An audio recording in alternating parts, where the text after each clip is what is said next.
All right. Hello, everyone. This is Dwight Woods, the Jeet Kune Do Rebel. I'm only 6 minutes late. Isn't that incredible? I'm my own guest and my own dialogue partner, and I couldn't be on time. Sorry about that. I had to take the car in for servicing.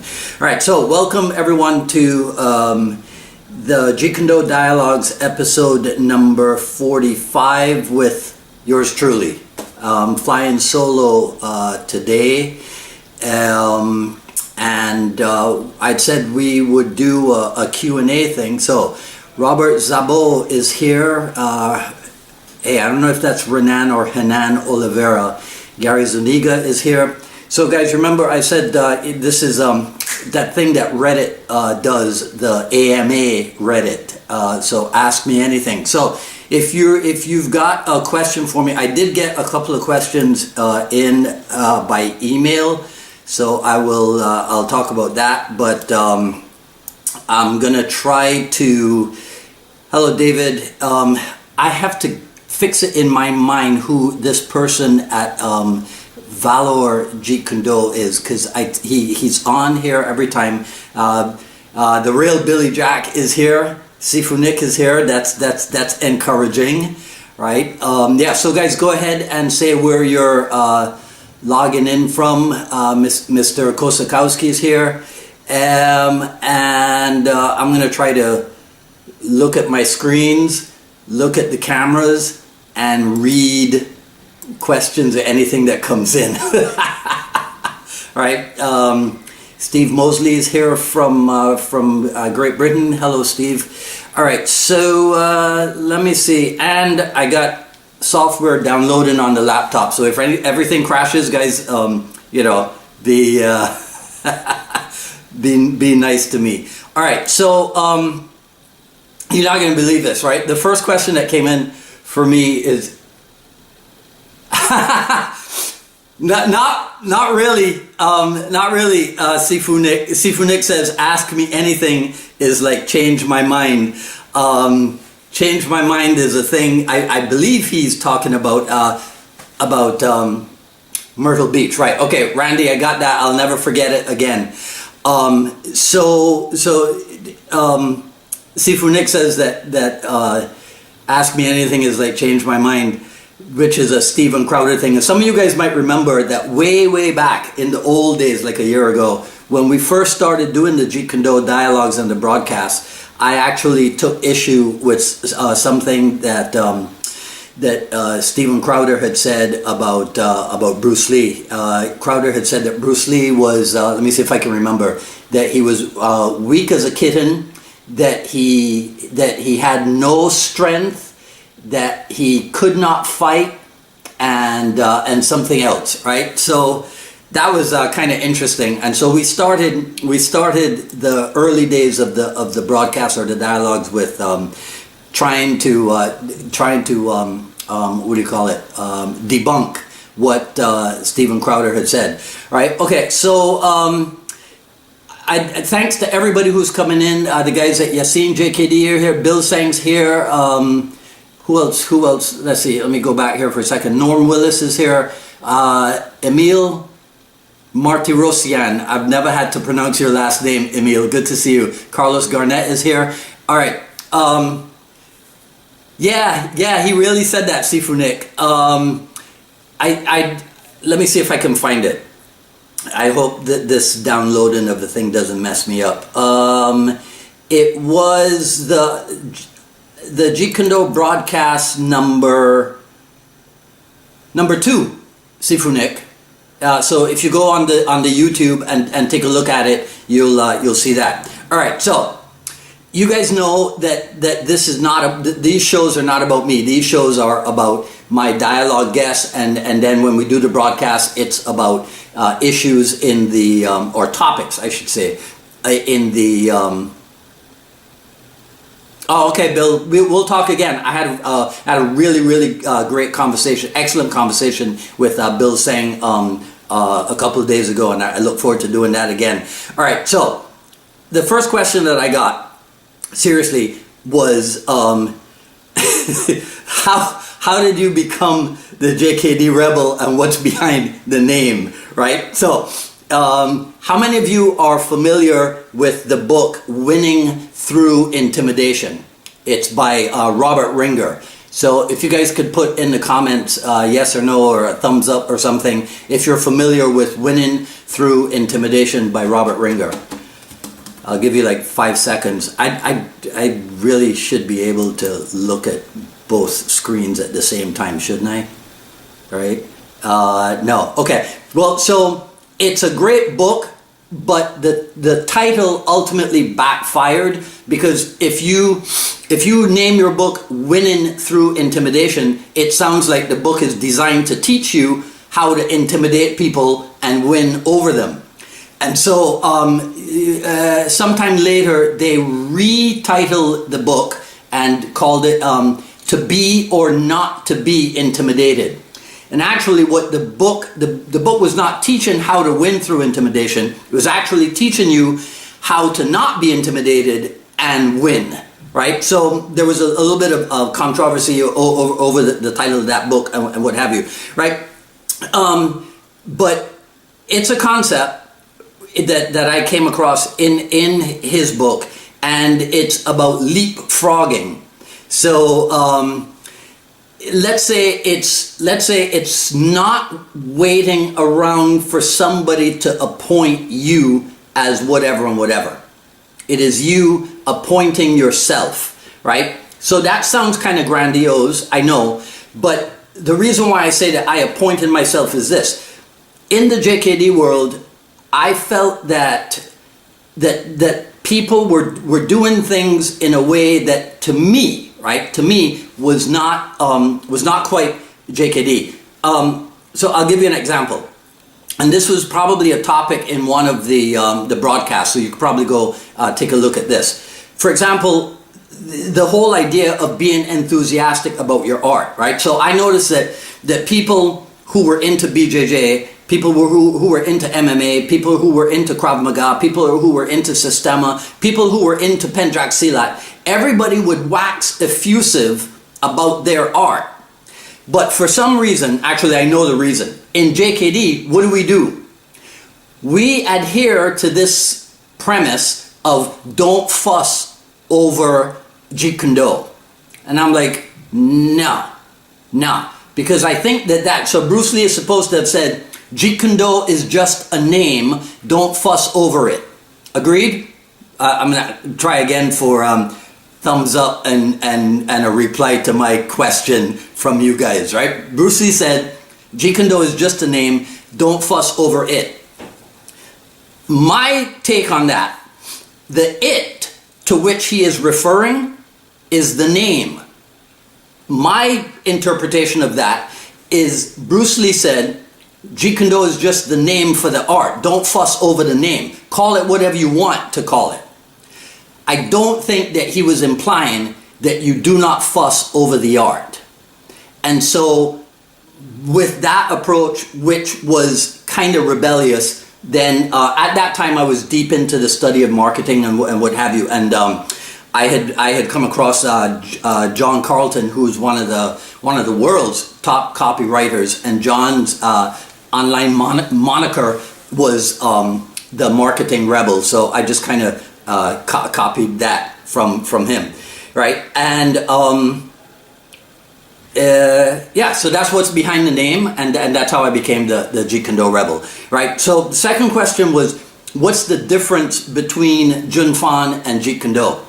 So again, this might be a topic that's subject to interpretation. I think that it was more of a posthumous chronicling of Bruce Lee's evolution.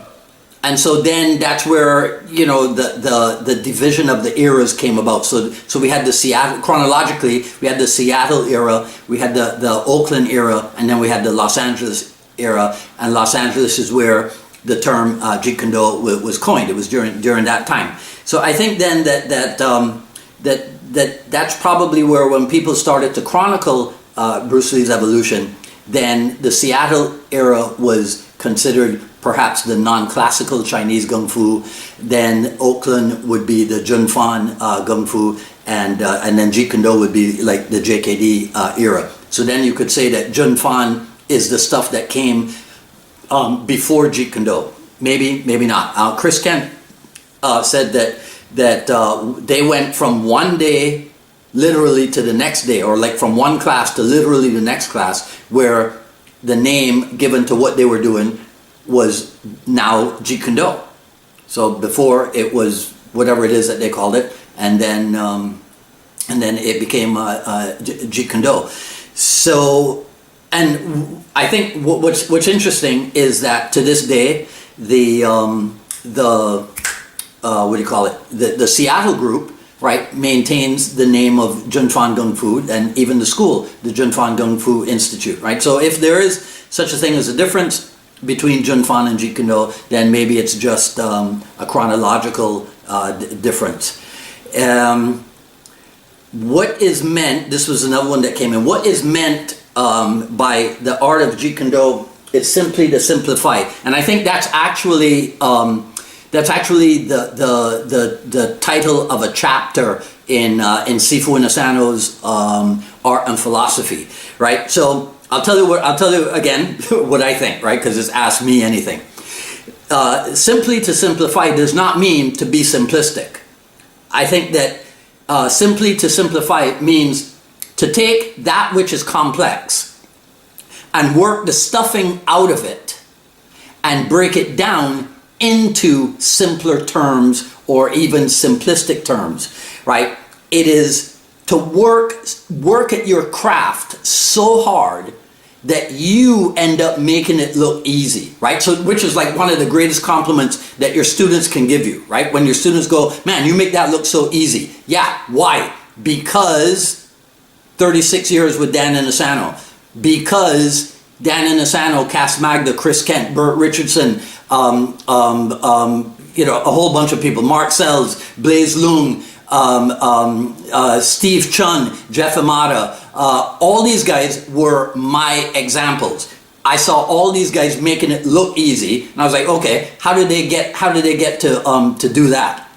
Oh, they worked hard. So you work hard too. So simply to simplify means to work hard at making the complex simple. And it's like the $1 million piece of art, right? You know, that you go, well, geez, it looks like a child did it.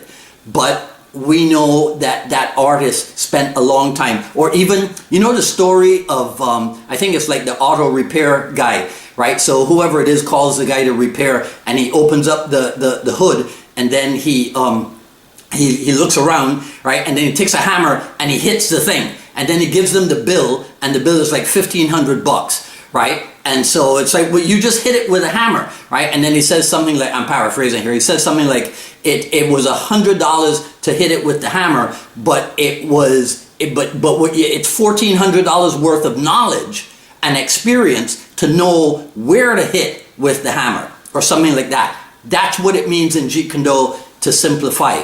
Work the stuffing out of your thing and end up making it look easy. All right? What should I study first in Jeet Kune Do? Well, again, subject to opinion and interpretation and what have you. Personally, I think footwork is the thing. Developing mobility, agility, stability, and what have you. That was actually an approach that I even used in when I was teaching 99% female enrollment in my fitness kickboxing classes. We actually had drills where there were kicking drills that were considered stability kicking, and then we had mobility kicking, and then we had agility kicking, and all that was fitness kickboxing terminology. But what I was teaching them was Jun Fan footwork, just like Hector Arvelo is saying. That's what I was teaching them. I was teaching them step and slide, slide and step, push shuffle, all that stuff. And you know, and now that I mentioned this, I gotta tell you this. That one of the things that I noticed is that a lot of times people demonstrate the footwork, right? Actually, I'll tell you something else about footwork, because next week evaluations are coming up at my school, at my little group, right? And so one of the questions, I can't give you the answer because, you know, Miguel or Glenn might be watching this dialogue later and they'll have the answer. But one of the questions that I ask is, and to me this is evidence of the evolution of the art, what were the names given to the footwork patterns on the pages of Bruce Lee's Fighting Method versus the names given to the footwork patterns in later Jeet Kune Do instructional books? So in a book like JKD Kickboxing, or Jun Fan JKD the textbook, or Enter into Trap into Grappling, stuff like that, right? So why was I telling you this?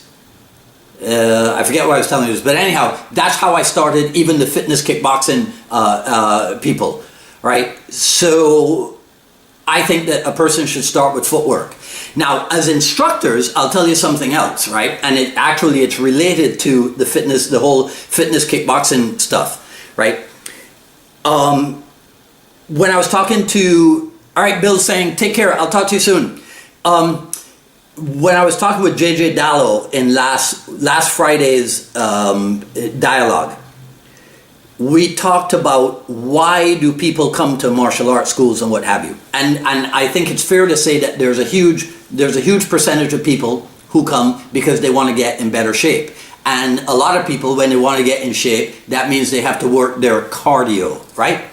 So if they weren't in a martial arts setting, if they hadn't come to us for getting in shape, what would they be doing? They'd be on the treadmill in the gym, working their cardio, or they'd be walking around the track or jogging or what have you. So when you're on the treadmill, when you're biking or you're running or you're walking or whatever, what are you doing? You're pumping the four limbs of the body. Well, what do you do in kickboxing? You use the four limbs of the body. So that's where you start. Plus, here's the thing.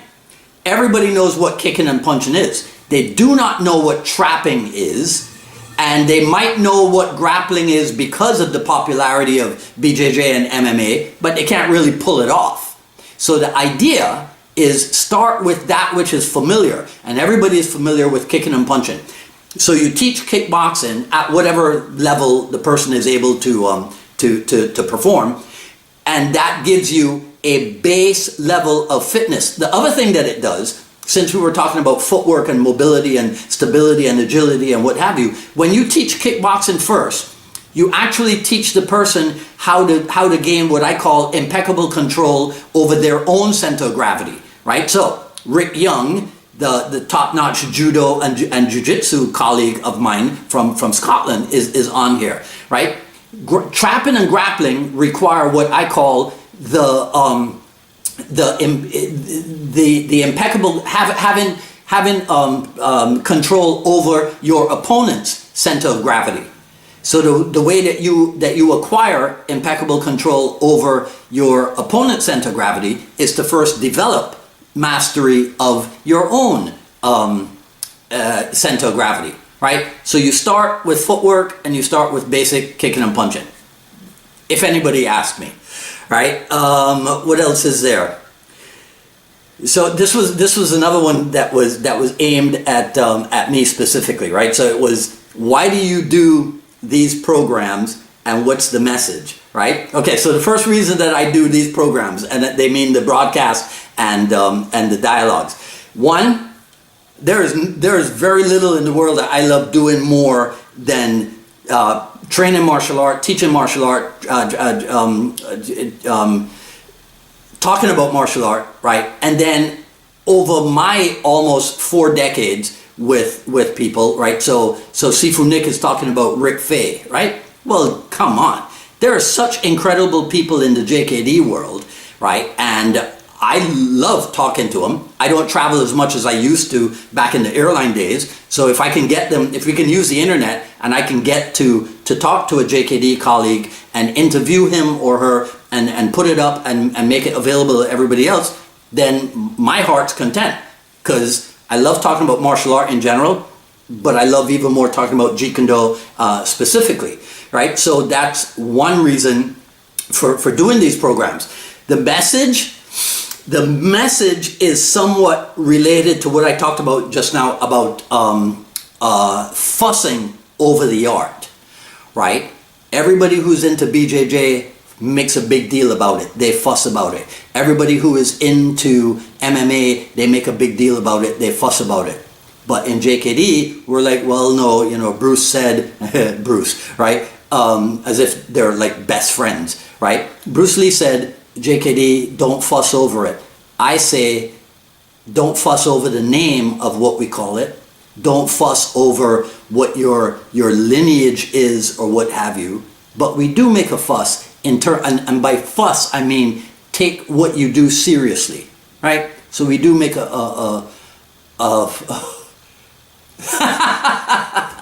Paul backs. Paul, thanks for logging in. You're somebody that I've been trying to track down for a while, right? Yeah, I should do a show on Bob Marley, shouldn't I? I have shown my kung fu pictures of Bob Marley. One day I'll share them with you, Paul, right? So that's the message behind the programs, right? And then somebody asked, how do I know if my JKD teacher is qualified? Well, again, that's another one that's subject to, you know, interpretation, controversy, and what have you. Your instructor should be able to trace his or her lineage back to. You guys can weigh in on this and tell me if what you think. I think that you should be able to trace your lineage back to the first generation or minimum second generation JKD notables. So if you can trace your lineage back to the Kimuras, if you can trace your lineage back to James Lee, if you can trace your lineage back to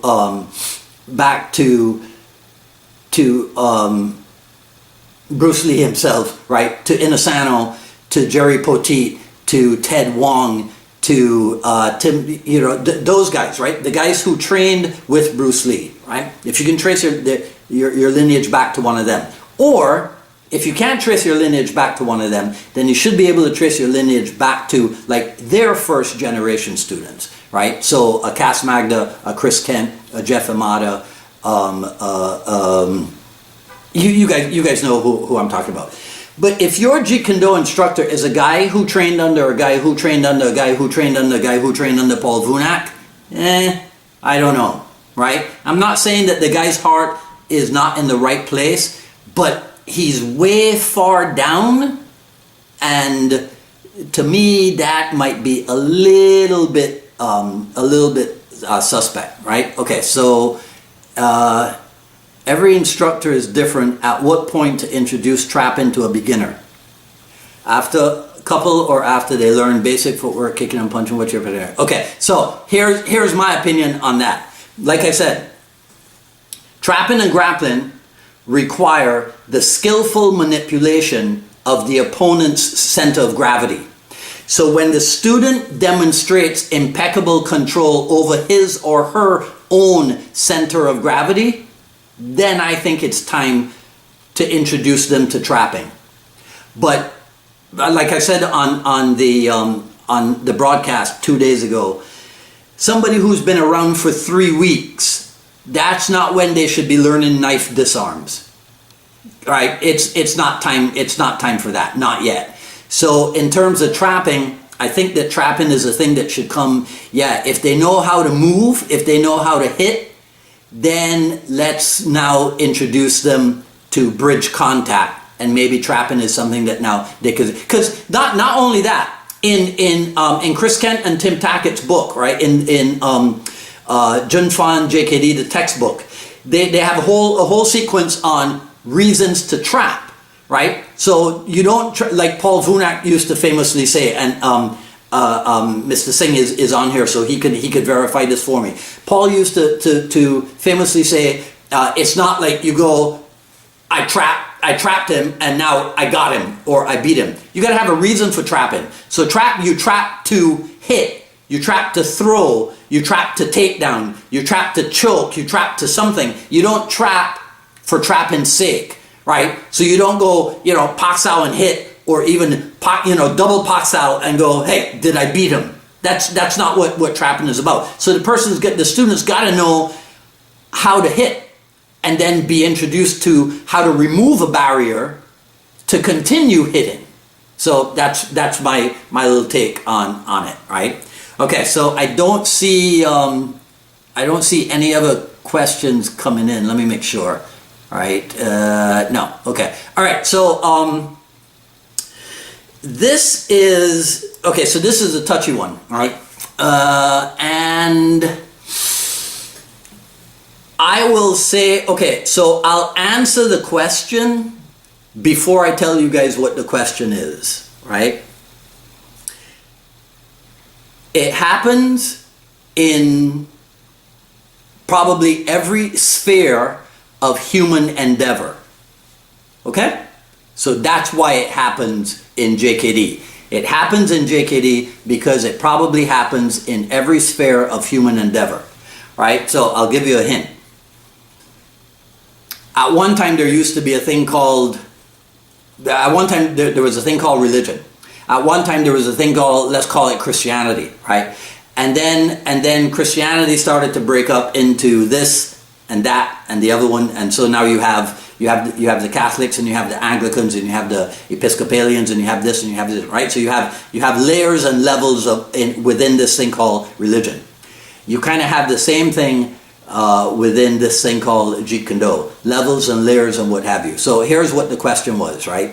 The question was, and this is not my wording, the question was, why are there so many backstabbers in JKD? It happens because that kind of thing goes on in all spheres of human endeavor, of human activity. So that's why it happens in JKD, right? I am not a big fan of it. Now, don't get me wrong. You will, if you ask around, you will find people who think that Dwight Woods is one of the biggest jerks that they have ever met.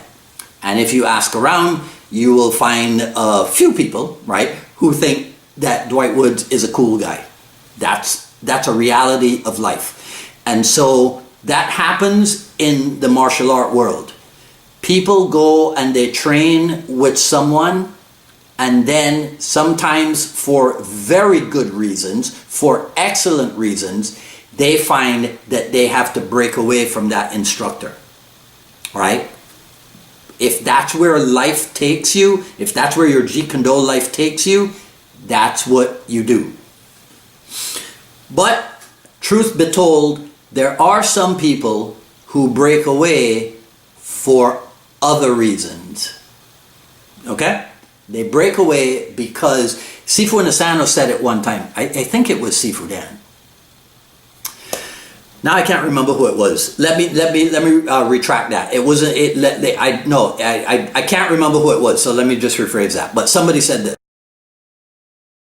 that a lot of times in JKD, we train people to become our own competition, right? What I learned when because we've been talking over the past couple of shows about the business of martial art, and I told you that I had spent time with Taekwondo people and what have you. I was amazed when I discovered that the really well organized Taekwondo schools, they actually had apprenticeship programs where they knew that they were training good people. And so if somebody indicated that they wanted to someday be an instructor, they had it set up where that person could open up a branch of the school. Probably there's somebody in the JKD world who is that sophisticated also and has set up his or her organization that way. But a lot of times there are horror stories. I don't even want to talk about this too much more.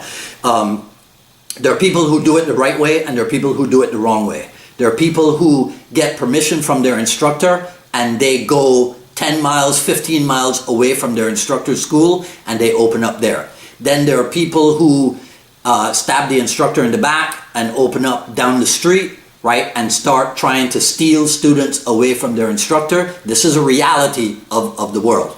I am not a big fan of that approach.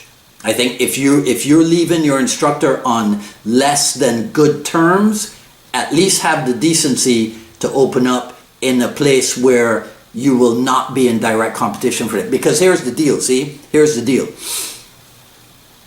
You would not be where you are without your instructor, right? So if I, this is right, if I had a falling out with Dan Inasano, right, which is something that would never happen, and imagine I open up down the street from him. That's not really how things are done, right? Okay, all right, enough of that, right? So I got one more question, okay? Yeah, right. Well, everybody's always learning. What did Paul say? Often the student wants to become an instructor when they should be or remain a student. Yeah, well, that's because, see, look, here's an interesting phenomenon, right? Especially in the JKD world, because whether we want to admit it or not, the JKD has all this attractiveness in it because of the Bruce Lee persona, right? And so we teach our hearts out, and our students go, wow, my instructor is really great. I want to be great like him at some point. And then we train them to become really good. And then somehow they get the idea, well, what's in it for me being second division or whatever. They want to move themselves up to the first division. Anyhow, enough of this, right? So here's the last one that I got. It's what martial art books or JKD books are you reading right now? And what non-martial art books. So I'll start with the non-martial art stuff. This is what I'm reading right now. The Story of Philosophy, Will Durant. And in terms of JKD stuff, so I'm going through The Way of Simplicity, right? Jeet Kune Do by Joaquin Marcelo, right? So now, remember we were talking about what does it mean simply to simplify in Jeet Kune Do? Look at this, right? The Way of Simplicity. Yeah? You think that all of this, right? Okay? Does this look simple to you? No. But this book is a gem. This book is one of those that can teach you how to work the snot out of your art and make it look simple.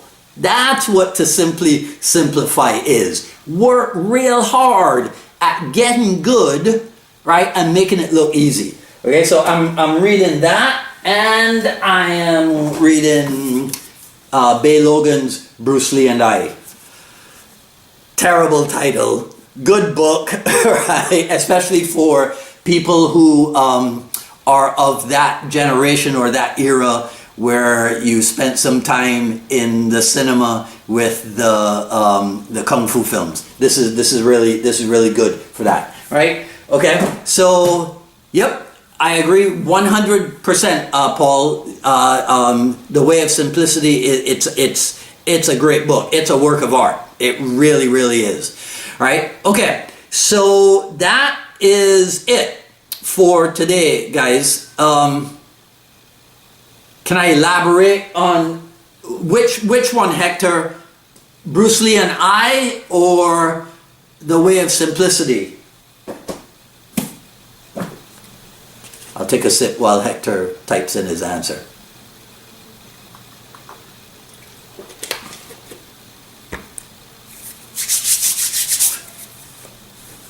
Okay, Hector, I'm gonna assume that, yeah, okay, that's what okay, so Bay Logan, if you're old enough, if you've been around long enough, you would recognize the name. I'm just teasing here, right? Bay Logan is a British guy who I'm pretty sure he lives now in or has lived in China for quite some time, and he He's written for martial art magazines, and he's involved in the Hong Kong film industry in various ways and what have you, right? Hey, thanks for checking in, Steve. Thanks. So yeah, so Bay Logan, what he does in this book is like, so the first chapter, right, is called well, you know what? Let me see if I can read something. Okay, I'll just read a little bit from the back, right? The first insider's guide to the legacy of the legendary Bruce Lee. For the first time, the life and work of the Little Dragon is examined from the unique perspective of a Hong Kong filmmaker, right? So that will tell you. Author Bay Logan, Hong Kong's most famous expatriate film producer, screenwriter, and movie historian, shares a lifetime of insights into the Little Dragon.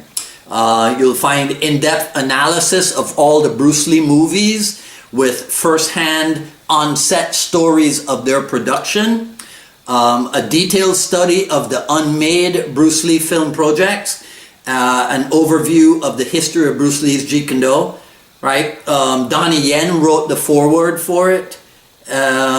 Even a look at Hong Kong films made by Brandon Lee and Shannon Lee, right? So, okay, so yeah, so that's it, Hector. It's a great book. Look, here's the thing, right? Don't tell anybody I told you this.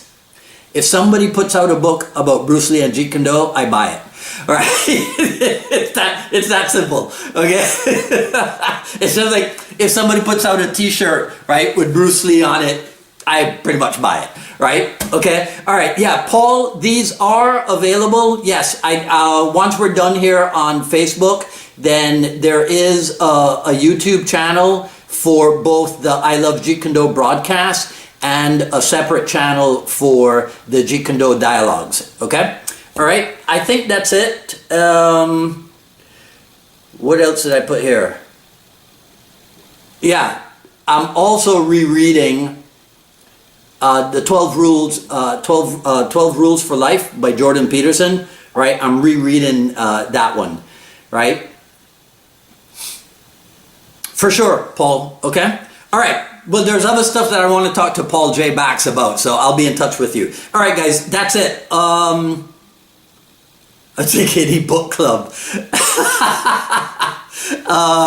Yeah, how would we do that, right? How would we do that? Yeah. Okay, Sifu Nick, you'll have to tell me how we can do an online JKD book club. Right, okay, so that's it for today, guys. Feel free to share, like, comment, dislike even. Sign up for notifications for when we go live on Facebook and when we post the new videos on the YouTube. The details for next week's dialogues I don't have at hand. I'll let you know during the week, as well as the topic for next week's I Love Jeet Kune Do broadcast. ILoveJeetKuneDo.com is where you will find JKD Quick Skill Series Volume 1. JKDRebel.com/store is where you can find different items for purchase that go to support our efforts here at the broadcast and the dialogues. And I think that is it. All right, you guys enjoy your weekend. I'll see you next Wednesday or next Friday. This is Dwight Woods, the Jeet Kune Do Rebel, signing off. Take care.